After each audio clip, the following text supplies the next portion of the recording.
Fala pessoal, tudo bem? Seguinte, vamos para a nossa última aula teórica então do segundo bimestre, tá? Sobre tensão normal na flexão, perfeito? Então o que a gente fez até agora foi o seguinte: a gente definiu diagramas de momento fletor e diagramas de força cortante. Agora a gente vai entender o que esses diagramas realmente representam num projeto, tá? Quais os cuidados eu tenho que tomar a partir dos esforços determinados. E para começar o nosso trabalho, a gente vai começar entendendo quais são os cuidados que a gente vai ter que tomar com os diagramas de momento fletor, o que eles geram dentro da nossa estrutura, beleza? Então, bora lá. Para a gente começar, vamos pensar o seguinte. Toda vez que eu tenho uma viga e um carregamento aplicado no meio dela, então eu tenho um apoio do lado esquerdo, um apoio do lado direito, isso daqui vai resultar no diagrama de momento fletor, tá? PL sobre 4, sendo L o vão da viga. Perfeito. E L, o diagrama para a parte de baixo. Mesmo sendo positivo, ele vai estar para a face de baixo. Por quê? Lembra que eu comentei com vocês que diagrama de momento fletor, a gente sempre indica ele para o lado que a viga estará tracionada. Como assim? Lembrando bem rapidão, toda vez que eu tenho um momento fletor, tá? Toda vez que eu tenho uma carga perpendicular ao eixo deslocada do apoio, que não está alinhada com o apoio, ele faz com que a minha estrutura sofra o efeito de flexão. E esse efeito de flexão gera na estrutura tensões normais de tração e de compressão atuando concomitantemente. Perfeito? Esse é o foco. Então, se ainda está obscuro aí esse entendimento, essas definições, esperem só um pouquinho que isso já vai ficar claro. Perfeito? Mas vamos lá. Vamos pensar no diagrama de momento fletor para essa viga. Tá aqui, PL ao quadrado sobre 4. Pessoal, se eu aplicar esse carregamento na posição que ele está indicada, o que vai acontecer? A viga vai se deformar e ela vai se deformar mais ou menos da maneira que está apresentado aqui. A parte central vai para baixo e o ponto dos apoios fica ali, estabilizado. Reparem que a parte de cima ela diminuiu do tamanho, ela teve uma certa compressão e a parte de baixo foi tracionada. É exatamente isso que o momento fletor faz. Ele traciona uma face e comprime a outra. Tá? Para esse caso do momento positivo, traciona de baixo, comprime de cima. Se eu inverter e eu tiver um momento negativo, vai tracionar a parte de cima e comprimir a parte de baixo. Beleza? Lembra disso. Lembra que quando eu tenho um momento fletor, ele gera tração e compressão na seção transversal do elemento. A gente já vai ver exemplos e vai ver teoria em cima disso. Bom, vamos ver aqui um vídeo para exemplificar isso daqui um pouquinho melhor. Pessoal, isso daqui é um ensaio de uma viga sobre efeito de flexão. Como assim? O que está acontecendo aqui? O que está acontecendo aqui é o seguinte. A gente tem essa viga, está sendo ensaiada. Essa viga está sofrendo um carregamento aqui, uma carga aplicada aqui, outra carga aplicada aqui, uma reação de apoio nesse ponto e a outra reação de apoio lá nesse ponto. E aqui está o eixo da viga. Perfeito? Então eu tenho reação de apoio e duas cargas aplicadas. Vamos imaginar que isso daqui seja uma carga P. P qualquer, P. Se eu tenho P, P e isso daqui é simétrico, vai vir uma carga P para cada um dos lados. Perfeito? Se eu for fazer um diagrama de momento fletor dessa viga a partir desse ensaio, o que eu tenho? Eu tenho aqui um momento fletor que vai valer P vezes essa distância.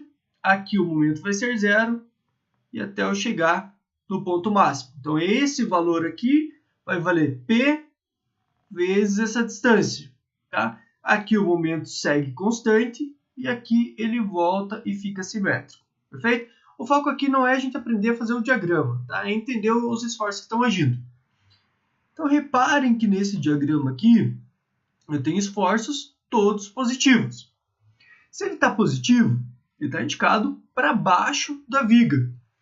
Para baixo da viga significa que ele está tracionando a parte inferior e comprimindo a de cima.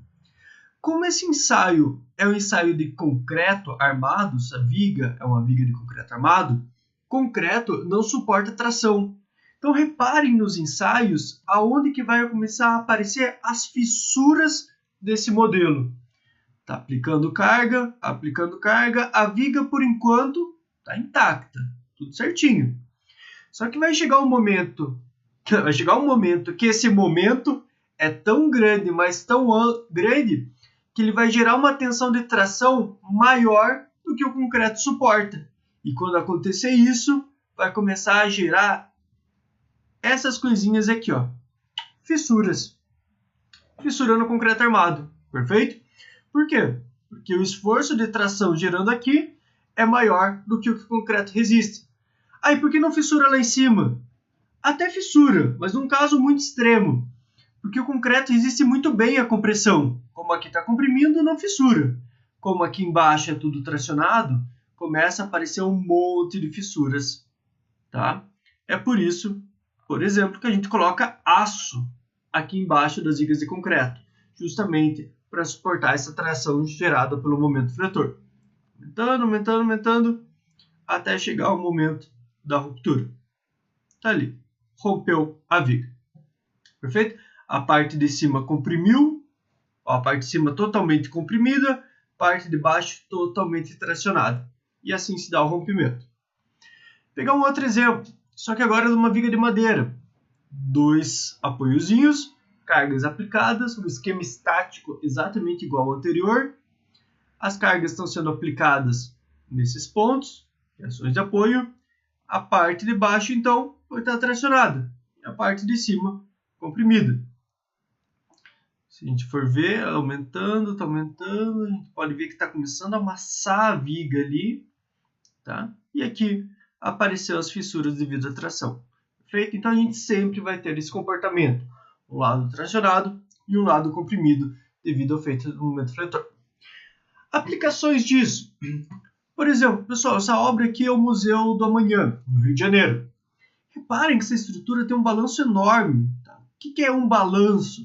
Tá? Isso daqui é uma estrutura engastada num ponto e totalmente em balanço do outro lado.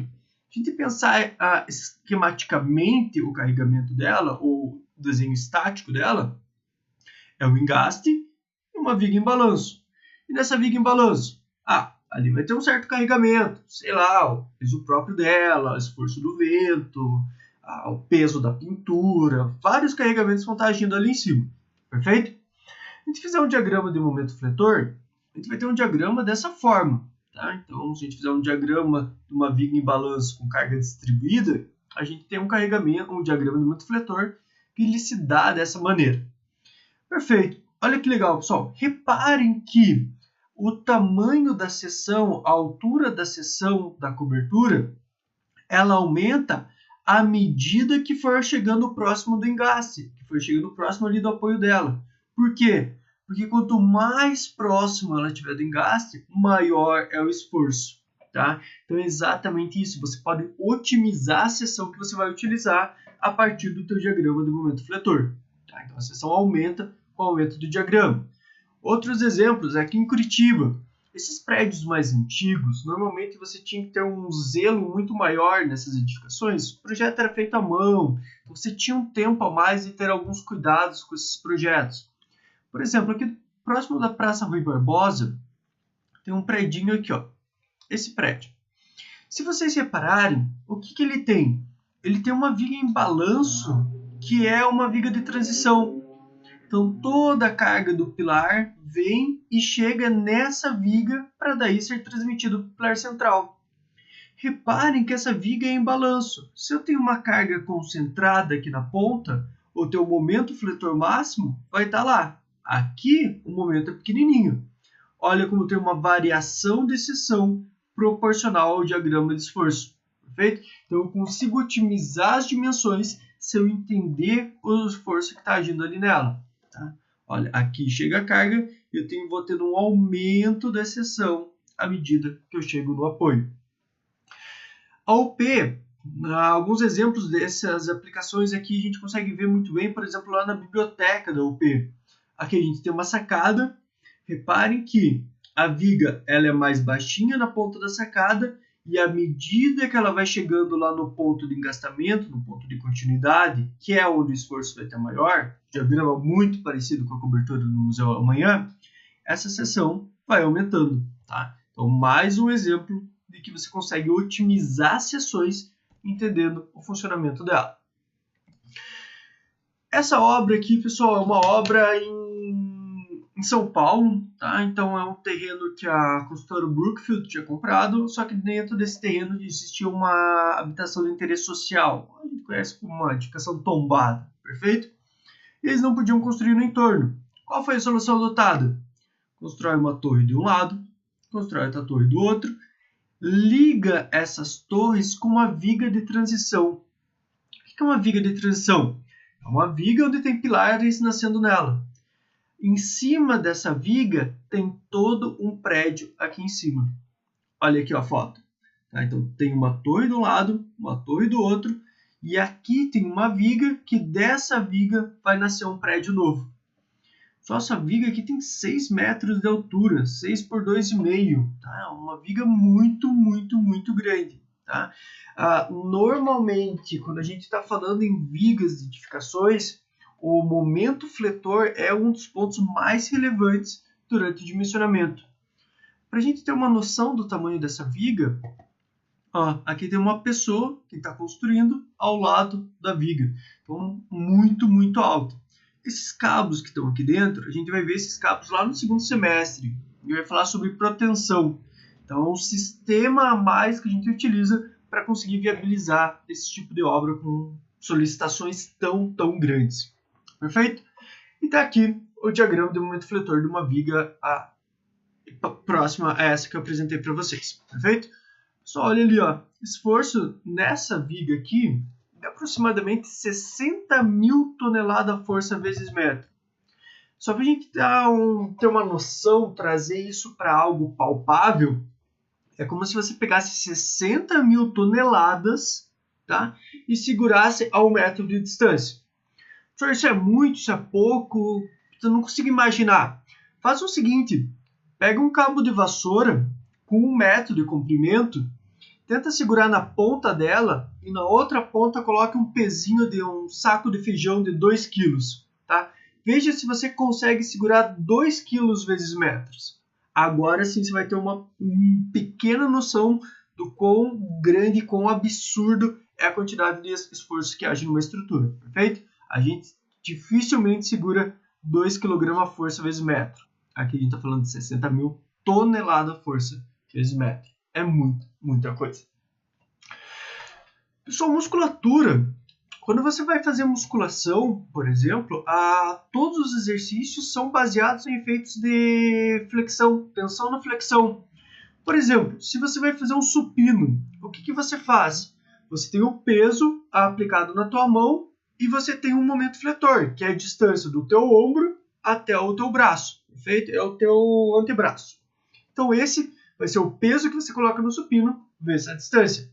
A hora que você tem essa força aplicada, o que acontece? Você tem um momento fletor. Vamos pensar assim, seria algo mais ou menos desse tipo. Você olhando de cima,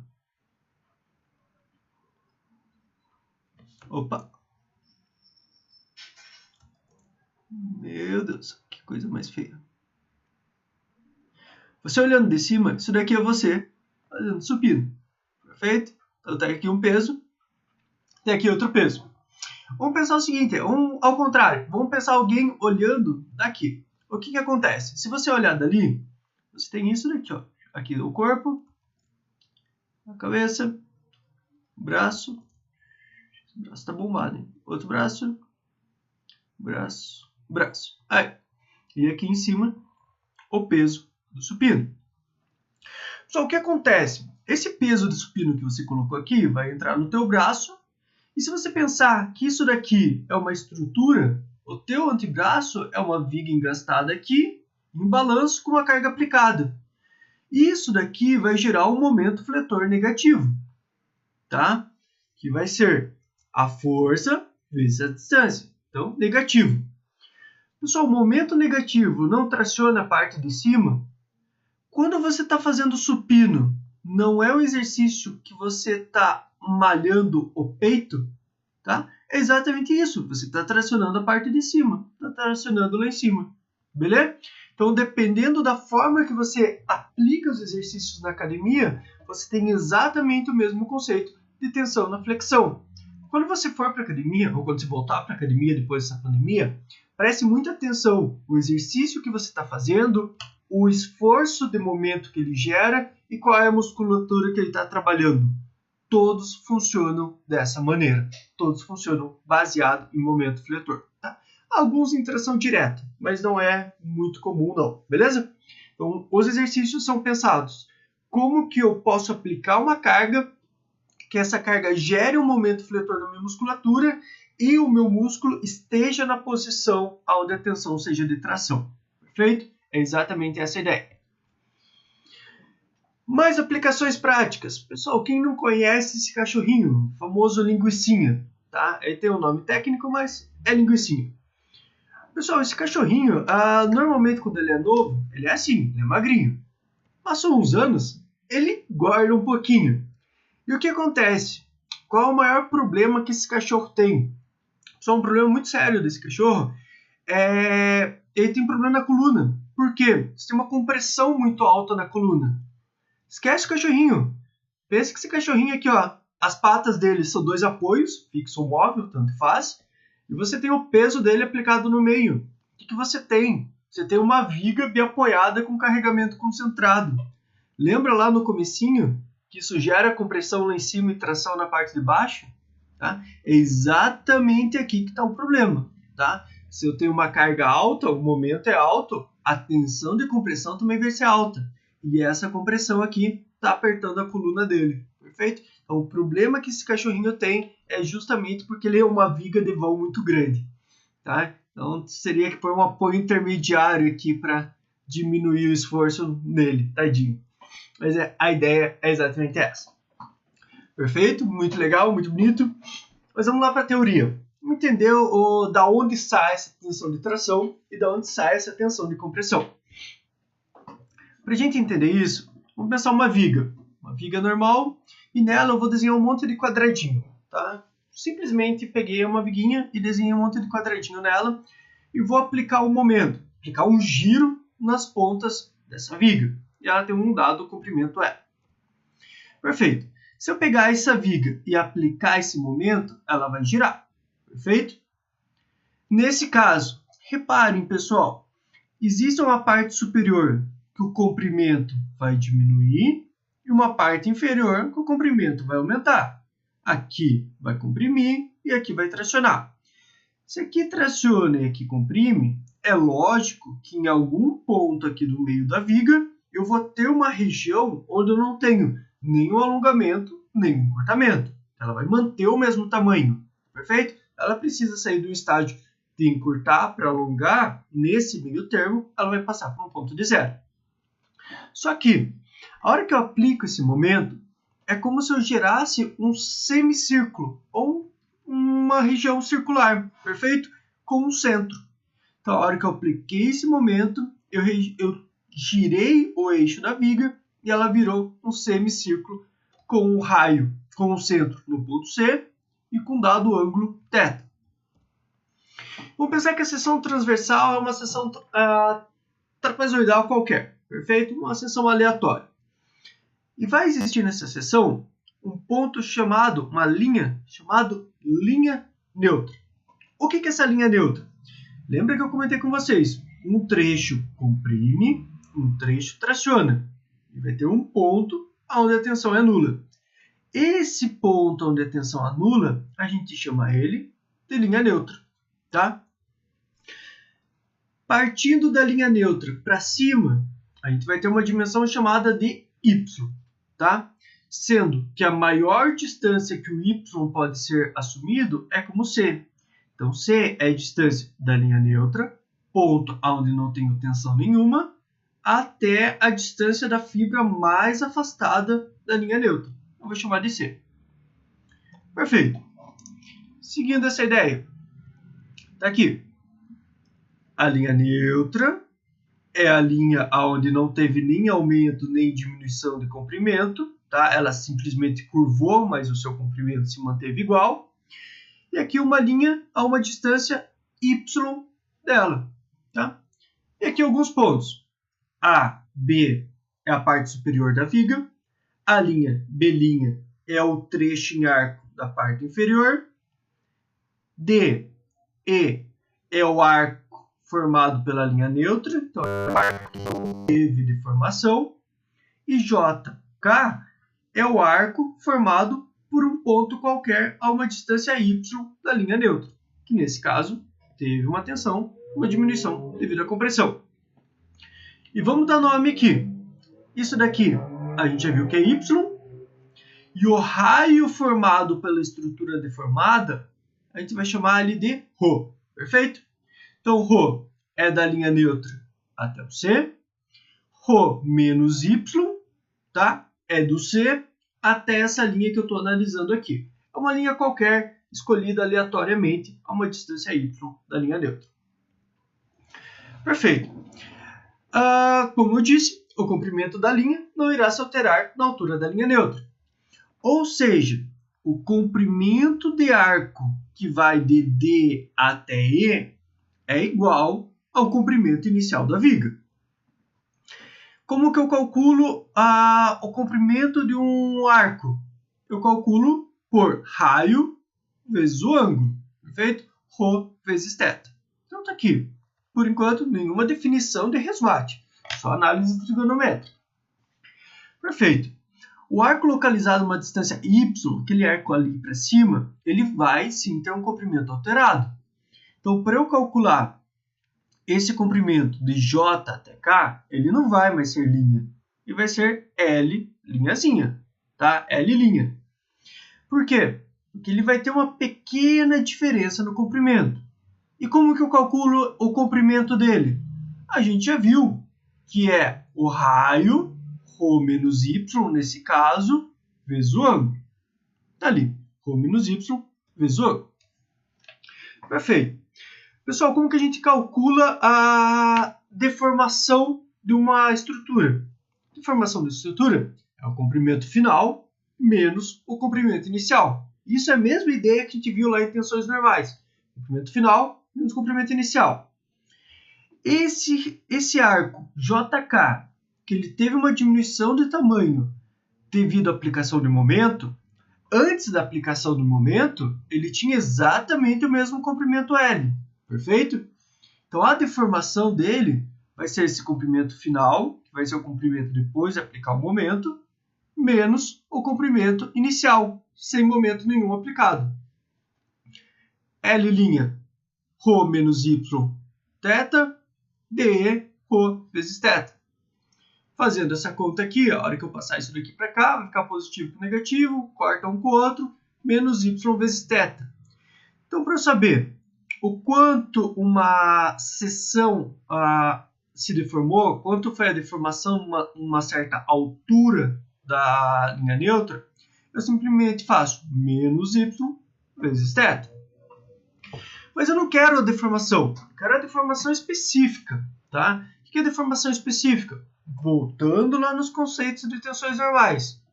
É o quanto uma estrutura se deformou em relação ao seu comprimento inicial. Porque não interessa para mim se uma estrutura se deformou 1 centímetro, 10 centímetros ou 1 metro. Depende o quanto foi essa deformação comparada ao seu comprimento inicial. E é exatamente isso. A deformação específica é o quanto ela se deformou em relação ao seu comprimento inicial. Quanto ela se deformou? A gente já viu que é menos y vezes θ e o comprimento inicial, ρ vezes θ.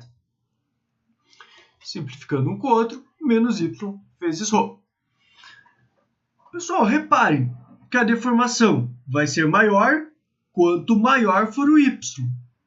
Qual é o maior valor possível para y?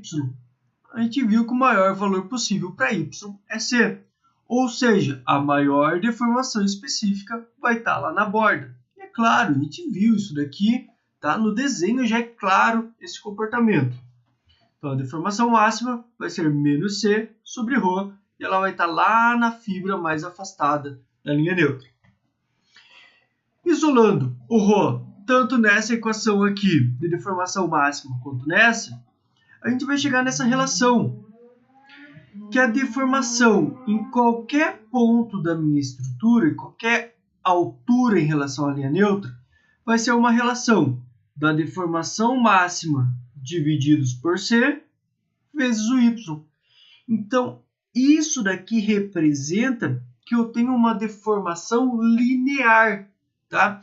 Eu divido a máxima pelo comprimento, pelo c, e multiplico pela altura que eu quero analisar, tá? Quando o y for igual a c, c sobre c, a deformação vai ser a deformação máxima.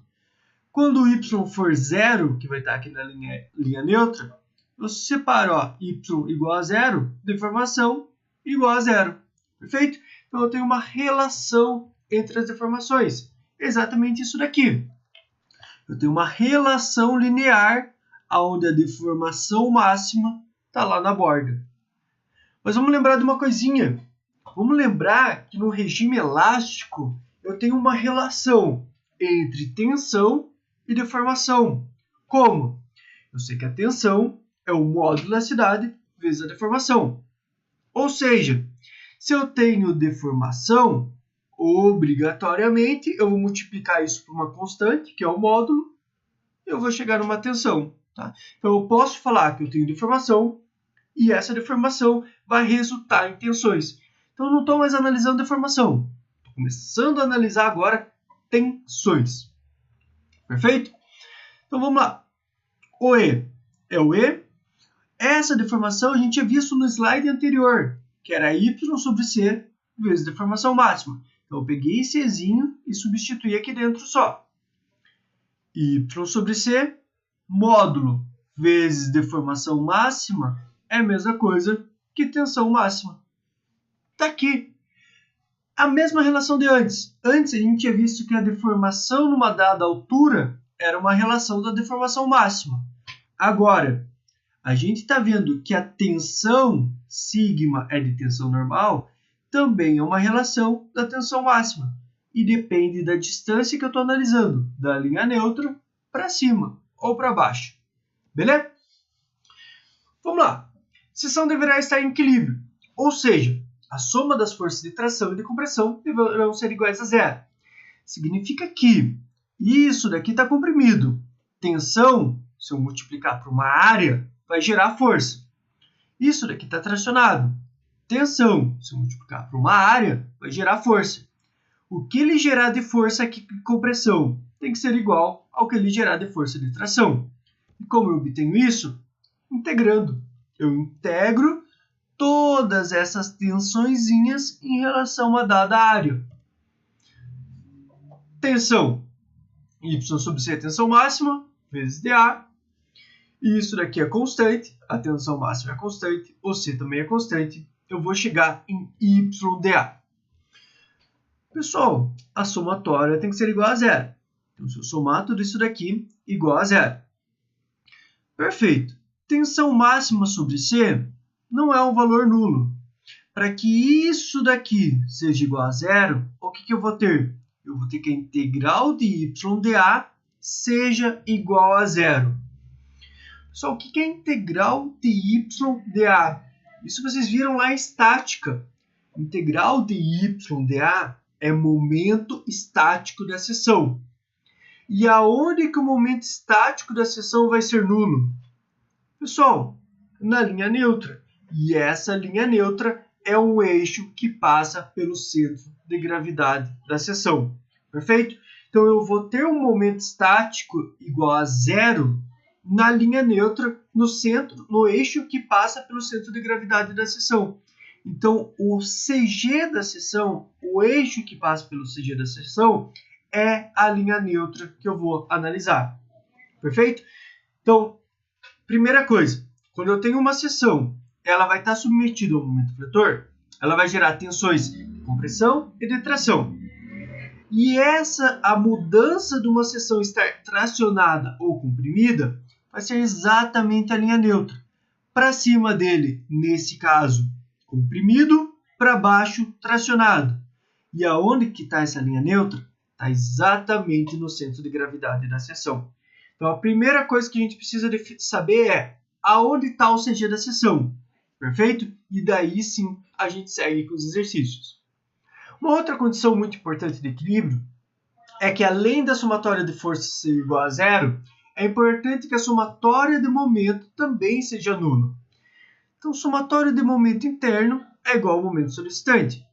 O momento solicitante é aquele que a gente definiu lá no diagrama. A gente definiu falando que o momento, a gente fez um diagrama, ou a gente calculou o momento em determinado ponto, tá? Tem que ser igual ao momento que está agindo dentro da estrutura. Como assim? Reparem aqui, ó. Essas tensões vão gerar uma força resultante, que essa estrutura está fazendo a seção girar em relação à linha neutra no sentido anti-horário. As tensões de tração também vai ter uma resultante que também vai fazer a estrutura girar no sentido anti-horário. Então, eu tenho duas tensões fazendo ela girar no sentido anti-horário. Essa quantidade de giro em relação à linha neutra tem que ser igual ao momento que está solicitando. E como que eu calculo o momento? Momento, tensão vezes área é força. Momento é força vezes distância. Isso tem que ser igual ao momento solicitante. Tensão é y sobre c vezes tensão máxima. Passando o c e a tensão máxima para fora da integral, porque são constantes, y vezes y ao quadrado dA. Opa! Outra definição geométrica aqui. Y ao quadrado dA, integral de y ao quadrado dA, é a mesma coisa do que momento de inércia, ou a inércia da seção. Está aqui a equação que a gente precisa, pessoal. Então, tensão máxima vezes a inércia da seção em relação ao centro de gravidade dela, divididos pela distância máxima do CG, da linha neutra, à face dela, tem que ser igual ao momento. O que a gente realmente quer disso? A gente quer saber a tensão que essa estrutura está girando. A tensão é simplesmente eu isolar ela. Eu pego esse C e passo para lá, e a inércia eu passo para baixo. Opa! Para eu saber a tensão máxima atuante numa seção transversal devido ao momento fletor, eu pego o momento fletor, multiplico pela distância da linha neutra até a fibra mais tracionada ou mais comprimida, e eu divido pela inércia dessa seção em relação ao centro de gravidade. Perfeito? Eu não quero saber a tensão máxima, eu quero saber a tensão nesse pontinho aqui. Para saber a tensão nesse pontinho, eu pego o momento, a distância da linha neutra até esse ponto e divido pela inércia. Uma outra forma também de calcular é o seguinte: eu calcular momento sobre W. O que é o W? Na verdade, inércia depende da seção transversal. É uma propriedade geométrica da seção. O Y, tá? Nesse caso, também é uma propriedade da seção. Provavelmente, com certeza, o Y máximo é algo definido para a tua seção. Então, para uma seção, eu sei a inércia dela e eu sei o Y máximo. Se são duas propriedades geométricas, eu posso chamá-las de W. Então, o W nada mais é do que o modo de resistência da seção, o modo de resistência plástico da seção, e é dado pela inércia divididos por Y. Perfeito? Pessoal, essas duas equaçõezinhas aqui serão extremamente relevantes para a resolução dos nossos exercícios. Perfeito? Então, essa é a teoria. Na próxima aula, a gente vai aplicar essa teoria agora nos nossos exercícios e entender o que elas gerarão ou qual a interpretação que eu preciso dar para esses valores. Perfeito, pessoal? Então, até a aula. Qualquer dúvida, escreve aí embaixo que eu respondo vocês. Abraço!